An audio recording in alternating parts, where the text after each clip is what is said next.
భద్రాద్రి కొత్తగూడెం జిల్లాలోని ఐటీసీలో trade union ఎన్నికలకు సర్వం సిద్ధమైంది. సారపాక ఐటీసీలో జరుగుతున్న ఈ ట్రేడ్ యూనియన్ ఎన్నికలు సాధారణ ఎన్నికలను తలపిస్తున్నాయి. బూర్గంపాడు మండల వ్యాప్తంగా ఫ్లెక్సీలతో జెండాలతో రోడ్లన్నీ నిండిపోయాయి.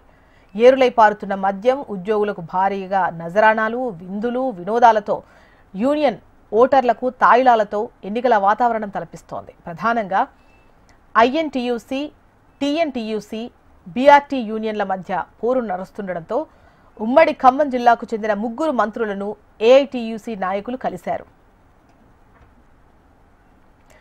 ట్రేడ్ యూనియన్ ఎన్నికల్లో ఓటుకు 25 నుంచి 30 వేల వరకు పంపిణీ చేసేందుకు ట్రేడ్ యూనియన్లు సిద్ధమయ్యాయి. సారపాక ఐటీసీలో మొత్తం 1200 ఓట్లున్నాయి. గెలిచిన యూనియన్కు 15 నుంచి 20 వరకు పర్మనెంట్ పోస్టులు ఇవ్వనున్నట్లు సమాచారం. ఐటీసీలో పర్మనెంట్ ఉద్యోగం కోసం 20 లక్షల వరకు డిమాండ్ ఉన్నట్లు జిల్లాలో వార్తలు చక్కర్లు కొడుతున్నాయి. కార్మిక నేతల మాటలు నమ్మి గత 13 వేతన ఒప్పందాలు తీవ్రంగా నష్టపోయామని కార్మికులు ఆవేదన వ్యక్తం చేస్తున్నారు. ఈసారి ఎలా అయినా గెలిచే తీరాలని పట్టుదలగా ఉన్నారు.